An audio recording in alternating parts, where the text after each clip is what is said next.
Meskipun ini ada yang masih dalam proses izin edar, itu ada UB-Feed yang digunakan untuk feed aditif unggas, kemudian ada ITT untuk suplemen sapi, kemudian juga kita lagi proses penelitian pengembangan yaitu alat yang menghasilkan ion negatif. Kalau itu diberikan atau ditempelkan nanti di kandang, baik itu ayam, sapi, dan seterusnya, itu akan memperbaiki kualitas udara. Dan posisi kita juga 200-an dan di Indonesia nomor 3. Tetapi di Sintaring, posisi kita, baik itu S1 peternakan dan S1 industri peternakan cerdas, kita number one. Sinergi itu kita lakukan langsung ke peternak, ada yang ke Madura, ke NTT, dan seterusnya. Nah, sehingga kami di dalam penelitian dosen, itu memang kita terbagi menjadi 13 riset group.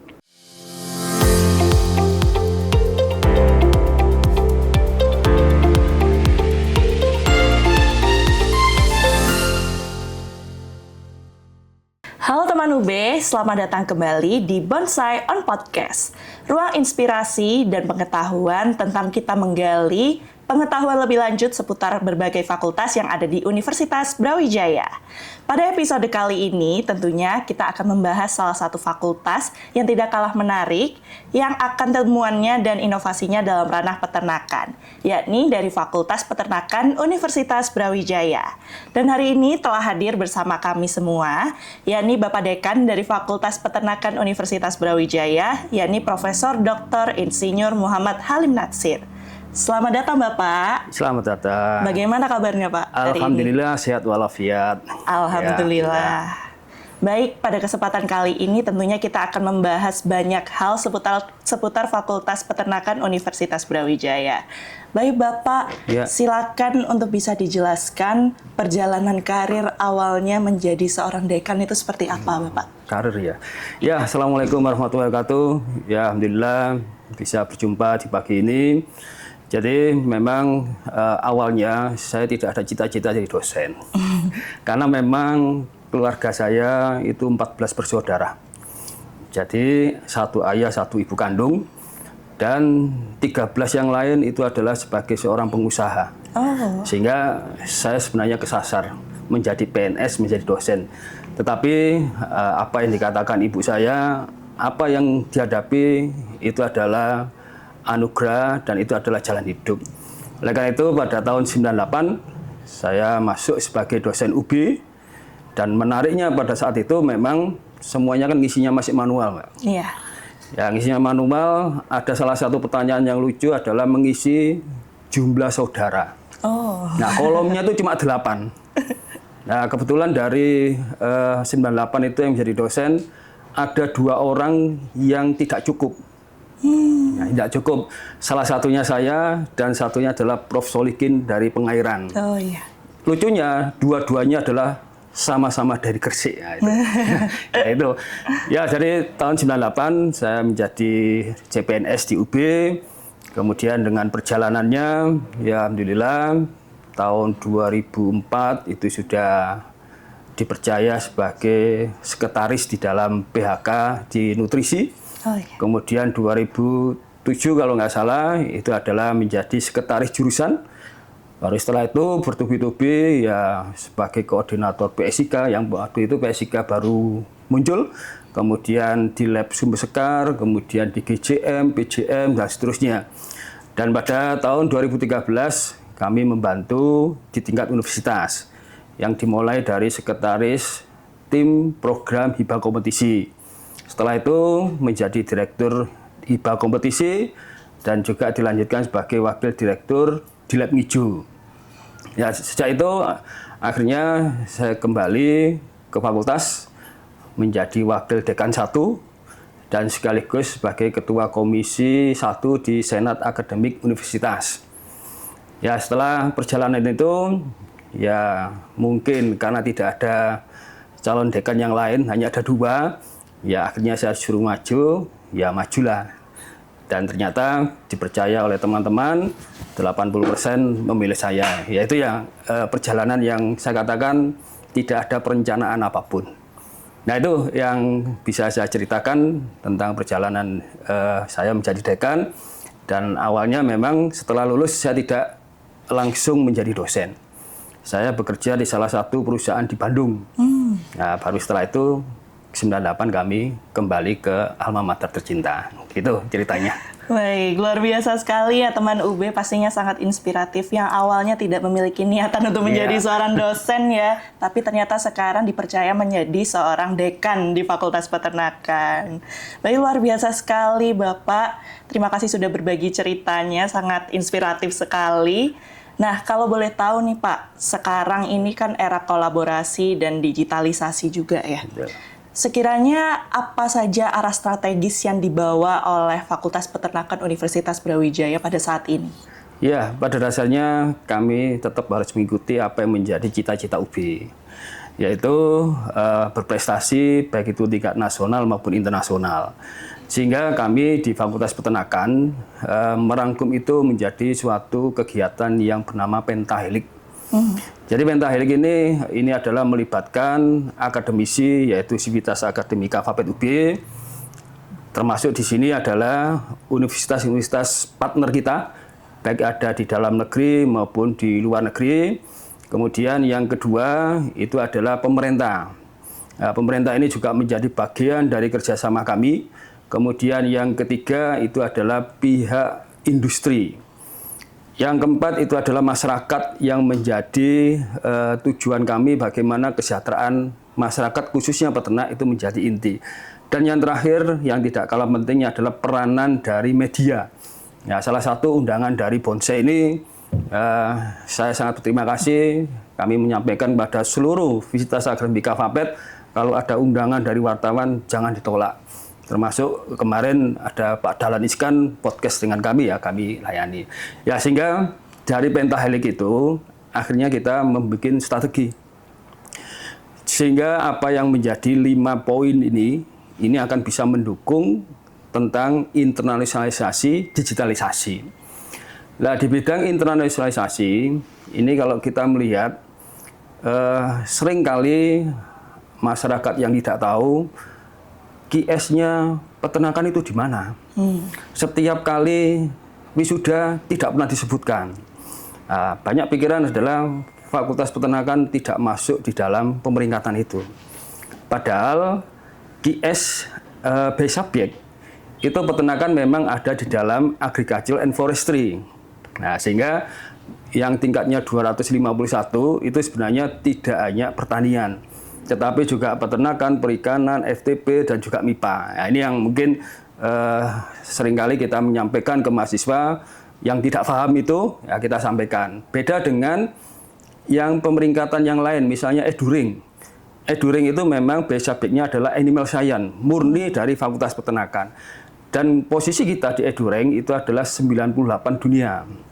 Dan kalau di Indonesia memang peringkat 3. Demikian juga dengan Skimago. Skimago ini adalah base subject-nya Animal Science and Zoology. Nah, ini ada sedikit gabungan dengan biologi dan Fakultas Kedokteran Hewan.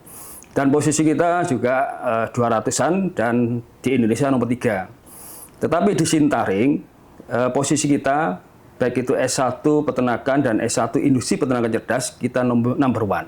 Nah, itu yang kita lihat bahwa selama ini kita berjuang pada semua sisi.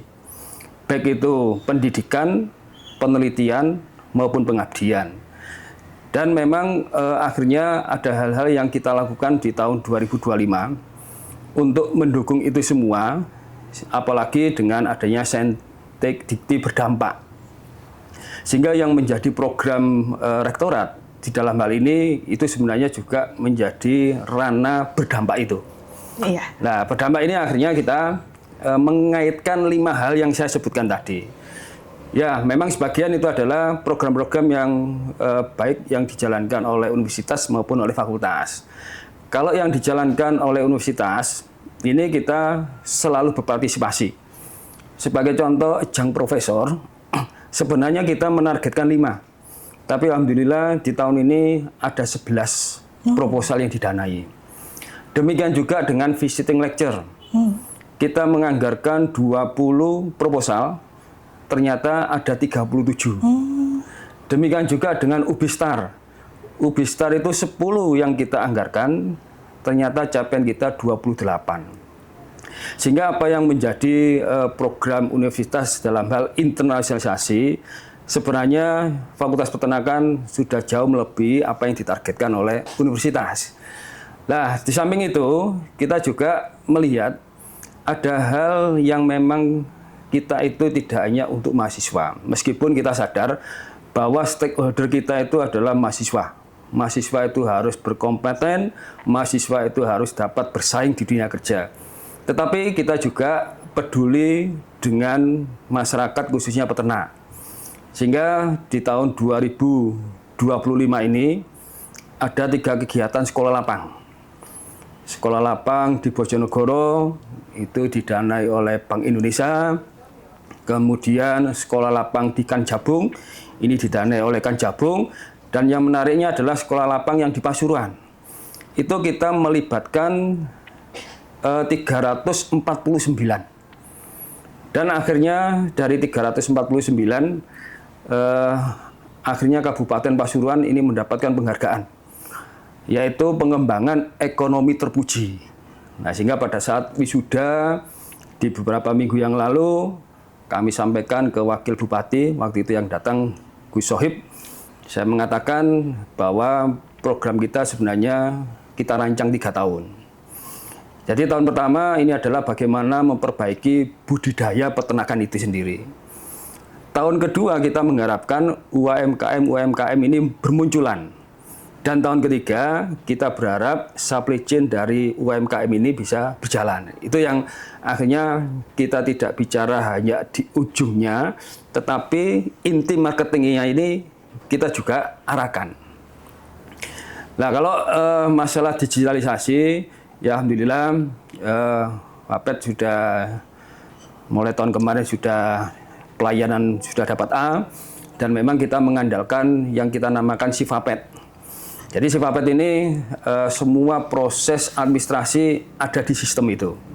Nah, sehingga ULT yang ada di kami ini adalah untuk mendukung tambahan kalau ada Sifapet ini belum dipahami ataupun ada yang belum terakomodasi di Sifapet. Mungkin sementara itu yang bisa saya jelaskan.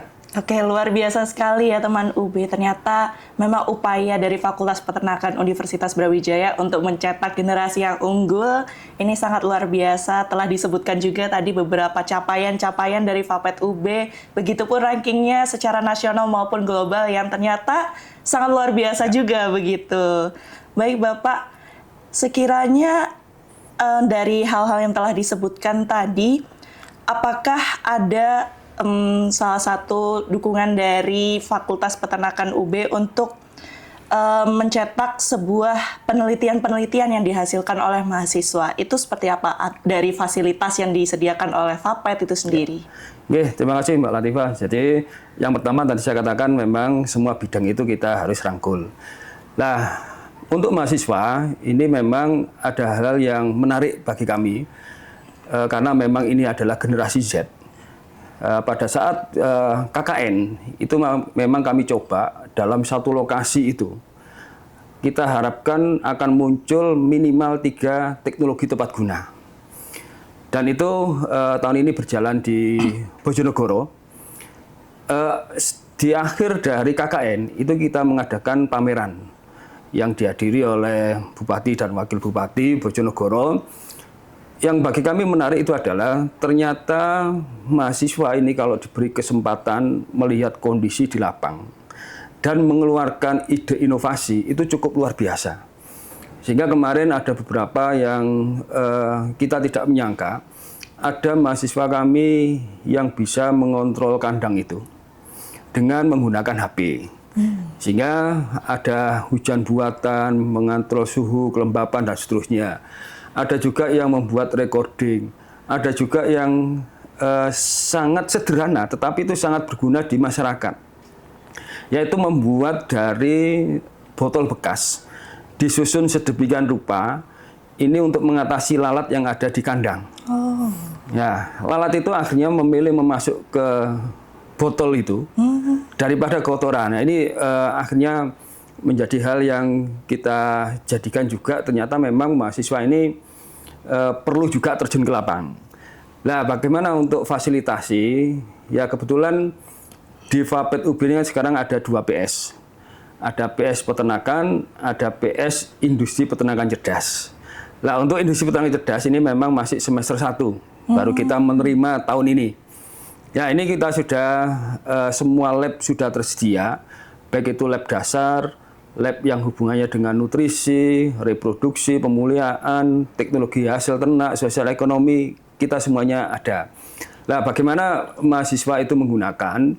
Ini tentunya memang ada untuk praktikum, kemudian ada untuk penelitian, dan kami juga mendorong tidak hanya lab yang ada di fakultas.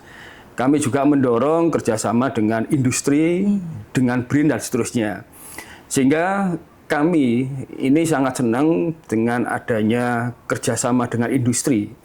Ternyata dengan industri ini kita sangat erat. Sebagai contoh, perusahaan yang besar itu ada CPI, ada Java, itu yang selalu membantu kami untuk meningkatkan kompetensi itu. Baik itu dalam hal magang maupun penelitian. Dan kami pun juga mendorong bahwa perkembangan teknologi peternakan itu begitu cepat berubah. Sehingga hal-hal yang berbau artificial intelligence yang dulu kita tidak pernah membayangkan itu harus dikuasai oleh seorang mahasiswa Fapet. Sekarang ternyata ya harus dilakukan. Karena itu adalah pembicaraan kami dengan industri. Pada saat menarik dari bukan peternakan tetapi yang berbasis artificial intelligence. Ternyata bayangannya adalah bekerja seperti benda mati. Padahal kami adalah bekerja untuk benda hidup. Betul. Sehingga itu yang akhirnya berbeda. AI ini adalah alat bantu. Harus memahami apa itu ternak. Nah, sebagai contoh, mungkin bagaimana kita tahu ayam ini stres atau tidak. Nah, ini kan karena itu bukan benda mati, kita harus tahu. Nah, ternyata bisa dilihat dari bagaimana dia penting. Penting itu adalah frekuensi pernafasan dalam 1 menit. Nah, itu kita bisa hitung. Kalau dia melebihi, dia akan stres. Suhu tubuhnya akan naik dan seterusnya. Itu semuanya bisa dengan menggunakan sensor dan seterusnya. Sehingga kita pun mendorong di dalam penelitian-penelitian yang berbasis artificial intelligence. Di samping memang ada UKM-UKM yang ada di Fakultas Peternakan. Salah satunya adalah KIM dan BOS. Itu memang bekerja pada ilmiah dan kewirausahaan. Itu juga membantu kami bagaimana mahasiswa ini juga bisa meningkatkan penelitiannya. Dan ini terbukti setiap tahun ada prestasi-prestasi nasional maupun internasional. Itu mungkin dari sisi yang mahasiswa. Baik, luar biasa. Tadi telah disebutkan juga ya berbagai inovasi yang ternyata dihasilkan oleh mahasiswa Fapet UB yang melalui pemberdayaan dari fakultas itu sendiri sehingga mereka dapat menghasilkan beberapa temuan-temuan yang sekiranya dapat membantu di industri peternakan begitu ya Pak. Oke, luar biasa sekali teman UB. Selanjutnya kita akan beralih mengenai alumni Bapak. Bagaimana prospek alumni dari Fapet UB itu sendiri mungkin ketika ada beberapa waktu sempat berkunjung ke Fapet UB untuk membagikan beberapa ilmunya kepada teman-teman mahasiswa sekarang. Seperti apa Pak kira-kira? Ya, terima kasih Mbak Latifah. Jadi ini juga menarik bagi kami. Alumni adalah salah satu kekuatan fakultas. Sehingga atas dasar itu kami punya program yang namanya Alumni Back to Campus. Dan alhamdulillah di tahun ini, semester genap kemarin ada 187 yang memberikan kuliah tamu, kemudian semester ganjil ini ada 152, sehingga sudah ada 300 lebih. Nah ini saya katakan memang menjadi kekuatan inti. Nah memang pada saat kita berdiskusi dengan stakeholder, kekuatan dari alumni Fapet UB itu istilahnya adalah bandel. Ya bandel bukan dalam arti negatif, tetapi bandel dalam hal ini adalah tidak mau cepat menyerah. Nah ini yang akhirnya kita melihat alumni-alumni kita pada saat masuk ke industri jenjangnya itu cepat naik. Ternyata ya tidak hanya pinternya, ternyata bandelnya ini yang menjadi kunci. Nah karena memang bekerja itu kan mengatasi masalah. kalau tidak ada masalah ya jangan bekerja kan itu kan. Sehingga dengan dia pantang menyerah menyelesaikan masalah itu, ini yang terkenal sehingga alumni Fapet UB unggul di situ. Meskipun ya kadang-kadang kata bandel ini kan agak dikonotasikan negatif, tapi sebenarnya ini adalah hal yang positif. Betul. Ya, sehingga alumni-alumni ini juga membantu di dalam magang-magangnya mahasiswa, termasuk ada alumni yang beberapa sudah mempunyai perusahaan, contohnya di Kasa, di Cita Indonesia, dan seterusnya, itu adalah ownernya. Nah, sehingga ini yang akhirnya kita sangat dibantu untuk magang di sana dan seterusnya. Dan ini juga menarik, ternyata alumni kita itu banyak juga yang bekerja di luar negeri. Oh. Ada yang di Australia, ada yang di Jepang, ada yang di Taiwan, Malaysia, Thailand, dan seterusnya. Dan salah satu yang bekerja di perusahaan Jepang, itu sebenarnya alumni kita yang melakukan MBKM di Dairy Farm, di Yanbe. Ya memang kita kerjasama dengan Dairy Farm di Hokkaido, Jepang, itu sudah 4 tahun. Yang awalnya hanya 4 mahasiswa, kemudian meningkat jadi 6, tahun kemarin 12, sekarang kita memergikan 15 mahasiswa. Itu magang selama 1 tahun. Alhamdulillah setelah lulus itu ada beberapa mahasiswa yang ditarik menjadi tenaga kerja di Dairy Farm itu. Ya, sehingga saya katakan alumni adalah sesuatu kekuatan yang harus kita rangkul. Termasuk yang sekarang lagi viral, itu adalah Mbak Ira Puspadewi. Nah, Mbak Ira Puspadewi itu adalah alumni Fapet UB. Kebetulan kakak kelas saya, beliau angkatan 86, saya sendiri angkatan 90. Ya, itu semuanya menjadi motivasi kami. Oke, itu mungkin dari segi alumni. Oke. Baik, luar biasa sekali ya teman UB. Baik, mungkin bagi teman-teman alumni dari Fapet UB ini ada pesan ya dari Prof. Halim tentang semangat untuk terus mencapai karir, kemudian jangan lupa juga untuk berbagi, jangan lupa untuk bandel. Baik, luar biasa sekali ya teman UB. Tentunya masih akan ada beberapa pertanyaan lagi seputar Fakultas Peternakan Universitas Brawijaya. Ya. Baik, Prof. Sekiranya bagaimana peran dari fakultas ini mungkin melalui pembekalan maupun dukungan untuk memastikan bahwa mahasiswa yang dikirim ke program internasional ataupun kompetisi-kompetisi itu memiliki kesiapan akademis dan mental untuk membawa nama baik alma mater begitu. Ya, jadi untuk kegiatan internalisasi memang kami sangat dibantu oleh lembaga yang namanya IRO. Dan kebetulan kami memang meskipun belum ada kelas internasional, tetapi kami ada yang namanya kelas bahasa Inggris. Sehingga itu menjadi kekuatan setiap kali ada kegiatan internalisasi, yang utama adalah kelas bahasa Inggris ini. Kita sering menyebutnya itu kelas S. Ya, karena memang paralelnya itu sampai kelas S. Nah, bagaimana kita mendorong mahasiswa ke sana? Ya tentunya sebelumnya kita harus mengadakan komunikasi dengan pihak luar negeri. Ya, sebagai contoh, tahun ini kita memberangkatkan lebih dari 40 mahasiswa.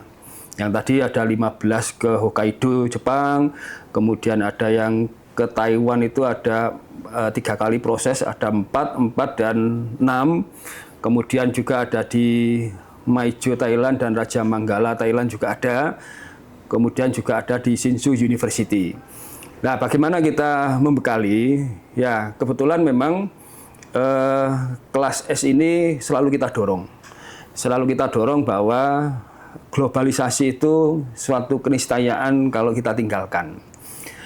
Dan yang menariknya, setiap kali ada peluang untuk pergi ke luar negeri, selalu yang mendaftar itu sangat tinggi.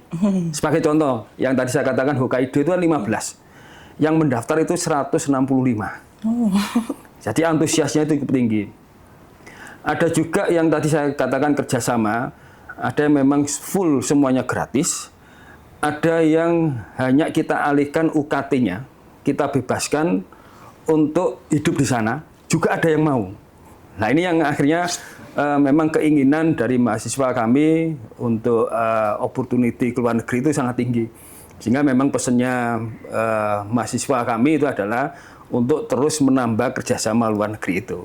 Nah ini yang kami sebenarnya tidak ada pelatihan khusus, tetapi kami terus mendorong dengan adanya kuliah tamu luar negeri, kemudian ada juga dari industri, yang itu kami harapkan keinginan tahuan daya nalar mahasiswa itu muncul. Kami selalu mengatakan bahwa saudara itu adalah mahasiswa S1. Mahasiswa S1 itu beda dengan vokasi. Jadi mahasiswa S1 itu harus logika berpikirnya itu harus jalan. Metode ilmiahnya itu harus jalan. Kalau tidak ya nanti saudara bekerja sulit. Kalau harus membuka buku, ternaknya akan mati. Karena itu harus berpikir dengan cepat.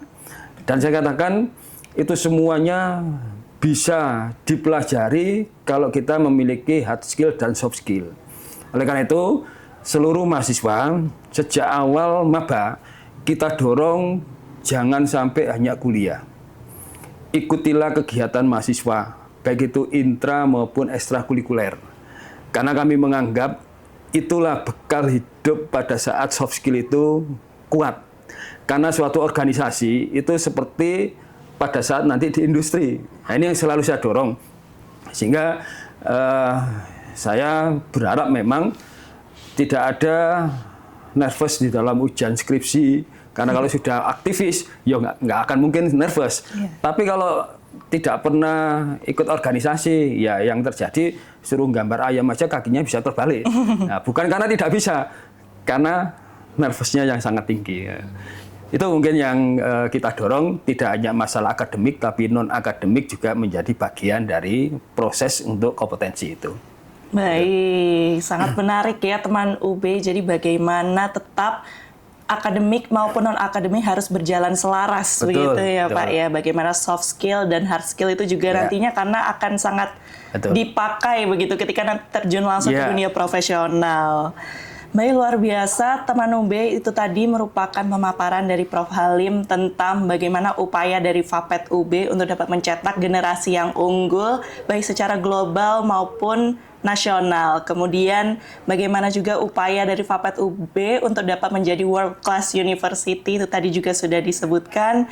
Baik, mungkin ini terakhir ya Bapak, silakan mungkin boleh disampaikan harapannya ataupun pesan kepada mahasiswa dan alumni dari Fapet UB. Ya oke, sebelum menyampaikan pesan mungkin ada satu yang belum saya jelaskan, karena Mbak Latifah tadi nggak bertanya tentang bagaimana dosen. Nah, tadi kan masih mahasiswa dan alumni. Boleh Pak, silakan. Ya, tadi saya mengatakan bahwa dosen itu memang harus berkarya. Ya, berkarya itu memang ada dua. Berkarya menghasilkan jurnal, berdampak untuk masyarakat. Ya, oleh karena itu inovasi di dalam penelitian kami ini alhamdulillah sudah beberapa menghasilkan produk komersial.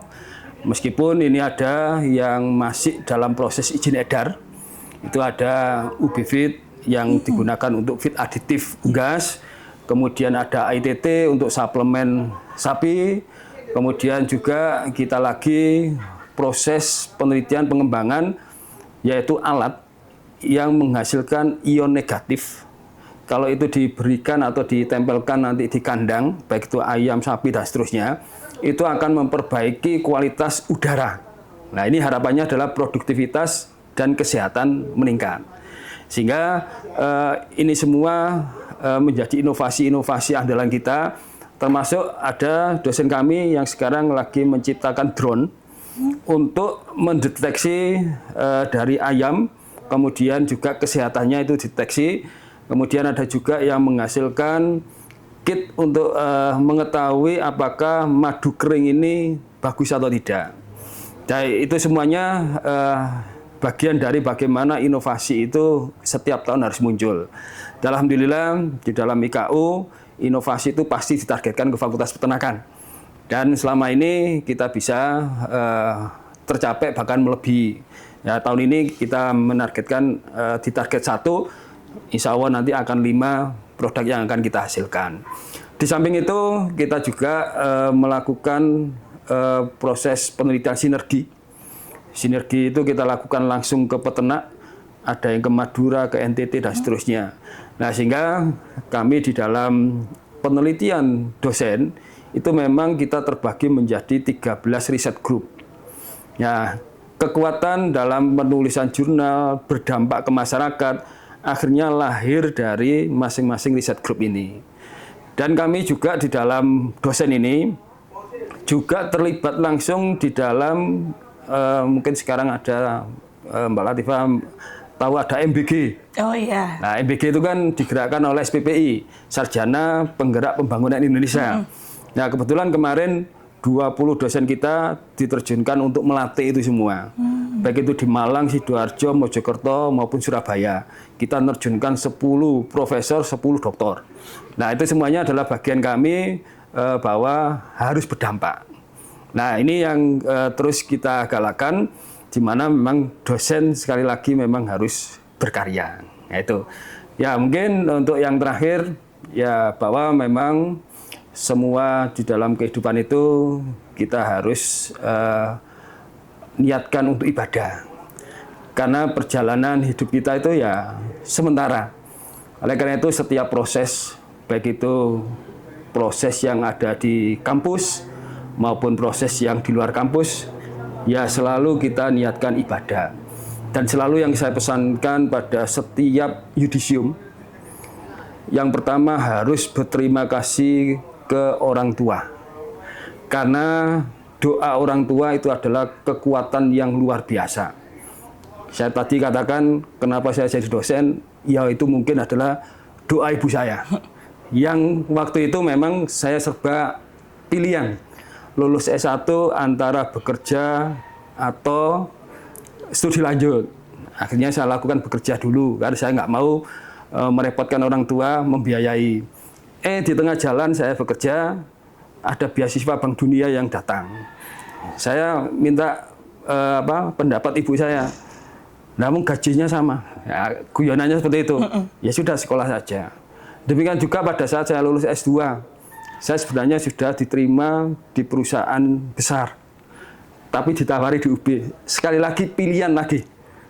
Akhirnya saya disarankan ke UB meskipun dengan gaji waktu itu 1/10-nya. Waktu itu, tapi sekarang dosen UB sudah kaya semuanya. Alhamdulillah. Ya, jadi doa restu orang tua, saya katakan itu harus menyertai, dan itu semuanya akan mensukseskan jalan hidup kita. Dan sekali lagi kami selaku dekan juga menyarankan pada seluruh alumni, mahasiswa, dosen, kita memang harus menjadi satu kesatuan. Karena memang ketahanan pangan tidak akan berhasil tanpa kehadiran kita. Fakultas kita tidak akan bubar selama ada manusia. Karena protein hewani adalah tanggung jawab dari Fakultas Peternakan. Itu yang mungkin bisa saya sampaikan.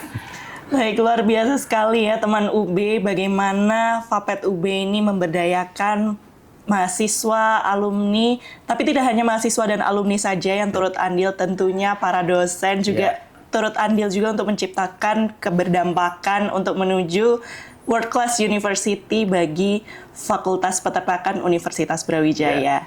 Baik teman UB, itu tadi merupakan selayang pandang dan kita kupas tuntas juga seputar apa saja yang ada di Fakultas Peternakan Universitas Brawijaya. Sampai jumpa di episode berikutnya dan nantikan terus perjalanan menarik dari seluruh fakultas yang ada di Universitas Brawijaya. Bersama saya Latifah Rizka sebagai host, pamit undur diri dan sampai jumpa. Terima kasih.